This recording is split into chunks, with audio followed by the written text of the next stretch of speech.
Army chief का frontier force regimental centre Abbottabad का दौरा। Inspector general arms lieutenant general Majid Ehsan और colonel commandant regimental lieutenant general Amir Abbasi ने इस्तकबाल किया। जनरल कमर जावेद बाजवा ने यादगार शहदा पर फूल चढ़ाए। फ्रंटियर फोर्स रेजिमेंट की पेशा वराना कारकर्दगी को सराहा। Lieutenant general Nadeem Anjum DGISI मुकर्रर। नए DGISI रिवायती खतरात से निपटने का वसी तजुर्बा रखते हैं। वो मगरबी सरहद और लाइन ऑफ कंट्रोल दोनों पर कमांड के अलावा बलूचिस्तान में तवील खिदमात अंजाम दे चुके हैं।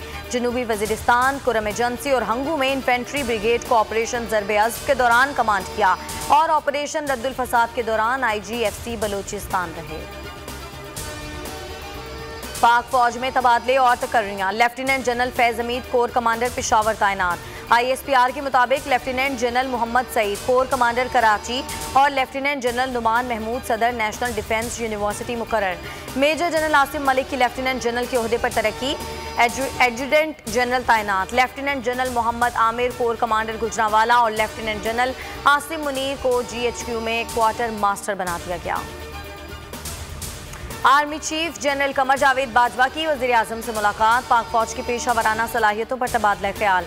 मुल्क की दाखिली और खारजी सिक्योरिटी सूरत हाल पर भी गुफ्तगू।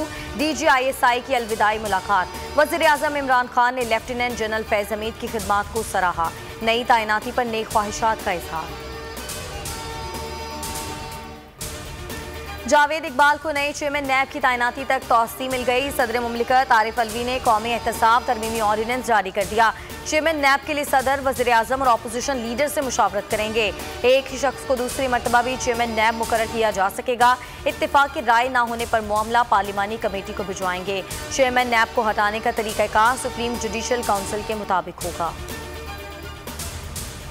कुछ लोगों की ख्वाहिश है चोर से पूछकर थानेदार लगाएं। चेयरमैन नैब पर ऑपोजिशन से मुशावरत हो सकती है लेकिन ऑपोजिशन लीडर से नहीं। फवाद चौधरी ने फिर मौक़िफ़ दोहरा दिया। फरोग नसीम ने कहा कि चेयरमैन नैब से मुतालिक ऑर्डिनेंस में मामूली तरमीम की गई। सदर मुमलिकत हुकूमत और ऑपोजिशन की मुशावरत से तैनाती करेंगे। मुख्तलिफ नामों पर गौर होगा। चेयरमैन नैब को तौसी देना गैर कानूनी और गैर आइनी है। उम्मीद है कि चेयरमैन नैब की तौसी अदालत से मुस्तरद हो जाएगी। इमरान खान ने अंपायर को साथ मिलाकर साजिश से नून लीग की हुकूमत को गिराया। मरियम नवाज का इल्ज़ाम। सवाल किया कि पेंडोरा पेपर्स और दीगर स्कैंडल्स कहाँ हैं। JITs एवनफील्ड रेफरेंस में लीग की नायब सदर की दरख्वास्त पर एतराज़ात दूर। समा 13 अक्टूबर के लिए मुकर्रर। नून लीग सिर्फ मशहूरी के लिए इदारों को बदनाम कर रही है। नवाज शरीफ की सियासत मरते देख रहा हूँ, वापस आए तो सियासी गंद करेंगे। शेख रशीद की तनकीद। शहबाज गिल ने कहा मरियम नवाज सियासी इंजीनियरिंग का मंजन बेच रही थी। सालों से चलते केसेस में ना अहल एक जवाब तक ना जमा करवा सके।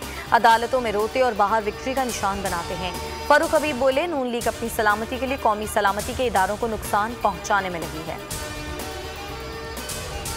बलूचिस्तान में सियासी कशमकश। वज़ीर आला को हटाने की कोशिशें जारी। नाराज अरकान की इस्तीफे की डेडलाइन खत्म। 3 वुज़रा और 2 मुशीरों का मुस्ताफ़ी होने का फैसला। वुज़रा और मुशीरों समेत 4 पार्लिमानी सेक्रेटरीज ने इस्तीफे जमा करा दिए।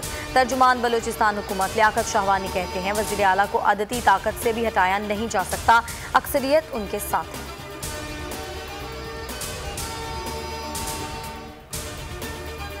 मिजाह का एक अहद तमाम। कॉमेडी किंग उमर शरीफ आहों और सिस्कियों में अब्दुल्ला शाह गाजी के मज़ार के अहाते में सपुर्द खा। नमाज जनाजा उमर शरीफ पार्क क्लिफ्टन में मौलाना बशीर फारूकी ने पढ़ाई। बड़ी तादाद में मद्दाहों और साथी फनकारों की शिरकत। हेडलाइंस आप जान चुके। मजीद बाखबर रहने के लिए विजिट कीजिए हमारी वेबसाइट bolnews.com। अब आप देख सकेंगे प्रोग्राम बस बहुत हो गया। देखते रहिए बोल न्यूज़। सब्सक्राइब करें और बेल दबाएं ताकि कोई खबर रह न जाए।